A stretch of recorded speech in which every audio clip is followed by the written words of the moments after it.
Você sabia que o primeiro e o segundo filme do Superman com Christopher Reeve foram gravados simultaneamente? Pois é, ambos pelo diretor Richard Donner. Bom, na verdade, o Superman 2 estava com 75% das filmagens concluídas quando a bomba explodiu e Richard Lester assumiu a cadeira de diretor.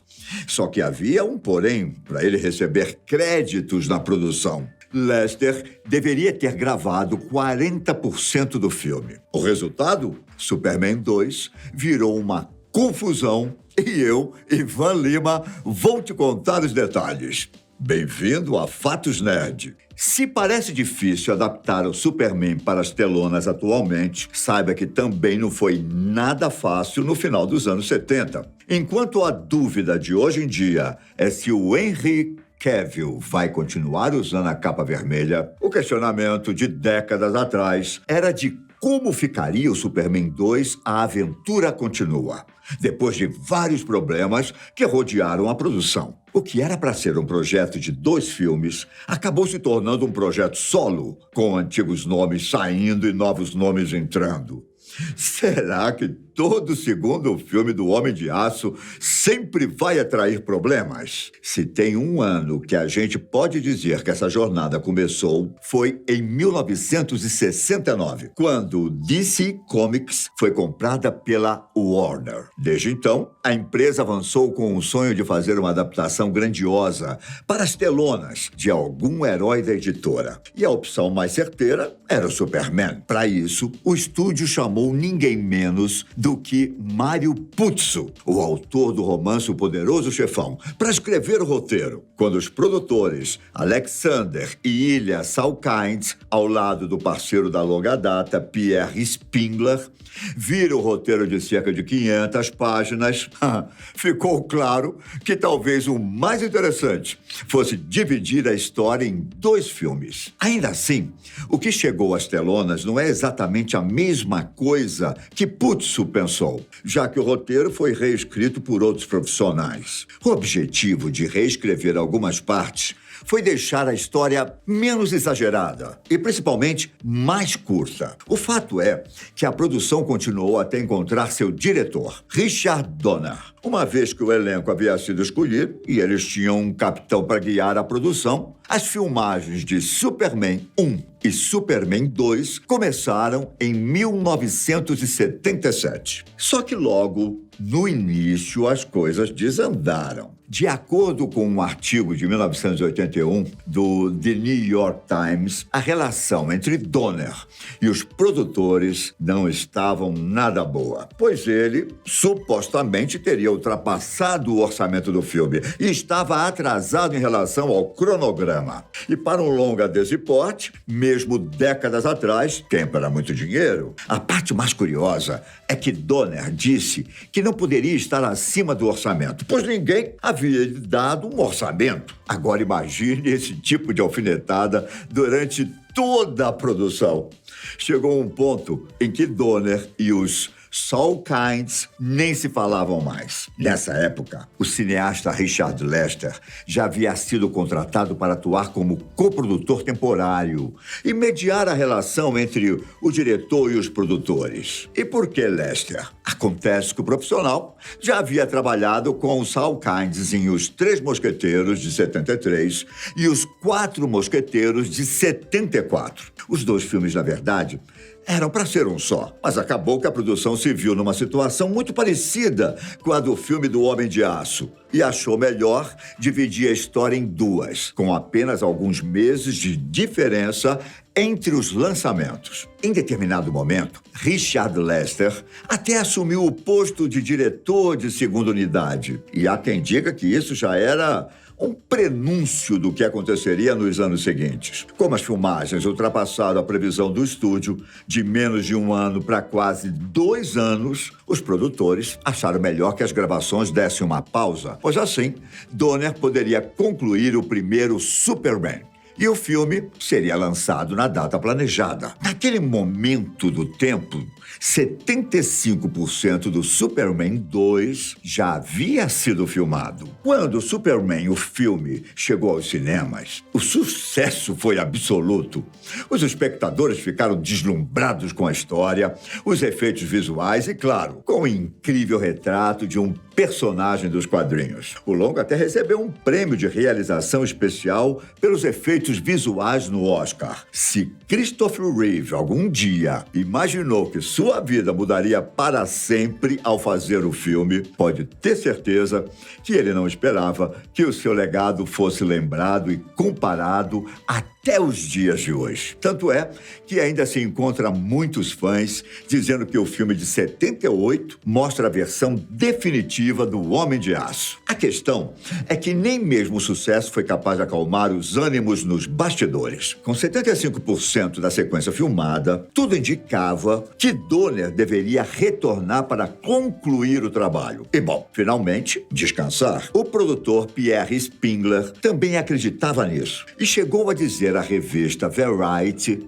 que estava ansioso para trabalhar com o diretor. Só que Donner não estava nessa mesma vibe. Para a mesma revista, ele disse que se Pierre estivesse no filme, ele não estaria. E no final, o cineasta realmente não esteve. Mas não foi apenas pelo produtor ou pelas questões financeiras. Em determinado momento, Donner pediu mais liberdade criativa e queria que a continuação fosse feita sob seus termos. Mas os produtores não estavam dispostos a permitir isso.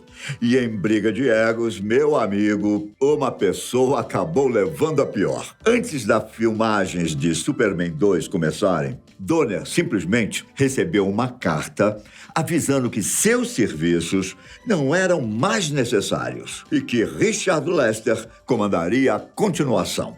Por trás dos panos, os Salkinds chegaram a abordar o diretor Guy Remington, mas ele não estava disponível na época. E assim que Lester terminou de filmar Cuba, as portas se abriram para que o cineasta comandasse a sequência. Foi aí que aqueles 75% das filmagens de Superman 2 deram lugar a um filme diferente. Quase como o que aconteceu com a Liga da Justiça de 2017 e a Liga da Justiça de Zack Snyder. Tanto em relação às gravações, quanto em relação às polêmicas. Primeiro, por causa do ator Marlon Brando, que interpretou Jor-El no primeiro filme, e acabou ficando de fora da versão de Lester, mesmo já tendo gravado várias cenas. E o motivo, como você pode imaginar, foi a grana.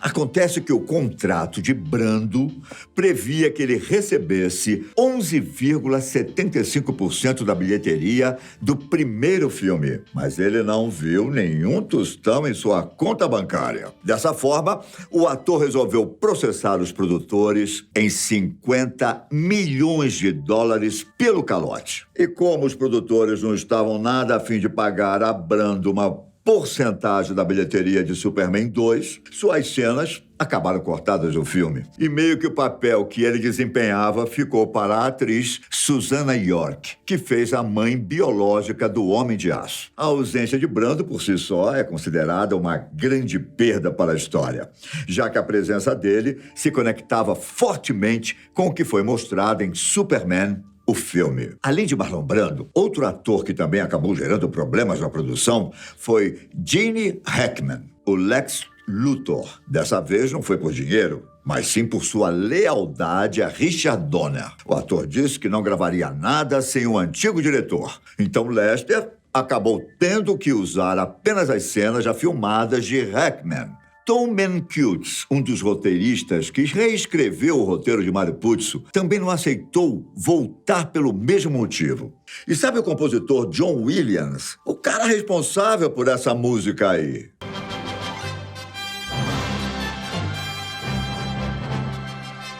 Ele também retornaria, mas aparentemente bastou o encontro misturado a uma discussão com Lester para que Williams abandonasse o barco. Ou seja, o que era para ser dois filmes extremamente conectados pela mesma produção acabou se tornando coisas completamente diferentes. Até o Christopher Reeve também se viu no meio de uma enrascada, já que entre o lançamento do Superman, o filme, e Superman 2, ele assinou para gravar o maravilhoso em algum lugar do passado, cujas filmagens acabariam 5 dias antes do início das gravações da sequência do filme da DC. O Saul Kynes até processaram o ator por quebra de contrato, e quando os produtores e Reeve fizeram a renegociação, o intérprete do Homem de Aço pediu mais controle criativo. Já em relação à história, Richard Lester tinha uma visão diferente de Donner para o filme e para o personagem, o que é possível ver quando se compara as duas versões de Superman 2. E é isso mesmo que você ouviu, as duas versões. Antes do Snyder Cut, existiu o Richard Donner Cut. A nova versão foi lançada em 2006 e escancara as famosas diferenças criativas entre um e o outro cineasta. Por exemplo, enquanto Donner pensou em uma atmosfera mais séria e com um senso maior de urgência e perigo, Lester optou por uma pegada mais cômica e com cores mais brilhantes. A recepção do filme não foi tão ruim quanto parece, alcançando 86% de aprovação da Rotten Tomatoes, mas entre os fãs sempre houve um certo estranhamento, que ficou ainda mais gritante com o lançamento do corte do Richard Donner. Por exemplo, na luta entre o Superman e os outros kryptonianos em Metrópolis, Lester acrescentou muitos alívios cômicos que acabaram de fora da versão de Donner, como o cara aleatório de patins e outro em um telefone público. Inclusive, você lembra como os vilões são liberados da Zona Fantasma no início da trama? O Superman acaba com um ataque terrorista em Paris e joga uma bomba de hidrogênio no espaço, fazendo com que o General Zod, Ursa e Non escapem da prisão. Na versão de Donner, a situação estava conectada com o final de Superman, o filme, quando a história termina com o Homem de Aço lançando um míssil nuclear para o espaço. É a explosão desse mesmo míssil que gera uma onda de choque que liberta os kryptonianos da Zona Fantasma. Inclusive, a forma com que Lois Lane descobre que Clark é o Superman também é diferente. Enquanto a jornalista passa o início da versão de Donner desconfiando que Clark é o herói e descobre depois de atirar nele uma arma de festim, a versão de Lester meio que ignora a desconfiança de Lois no primeiro filme e só faz com que a moça suspeite mais pra frente. No final, ela acaba descobrindo quando Clark coloca a mão no fogo de uma lareira e não se queima. O encerramento das duas versões também é diferente, mas essa eu vou deixar para você conferir. O que eu posso dizer é que não há o beijo mágico que faz com que Lois se esqueça que Clark é o Superman, o que também não quer dizer que a opção de Donner vá agradar todo mundo. Agora, me diga nos comentários o que você acha do Richard Donner Cut e deixe uma sugestão para um vídeo sobre os bastidores conturbados do cinema. Um forte abraço. Tchau.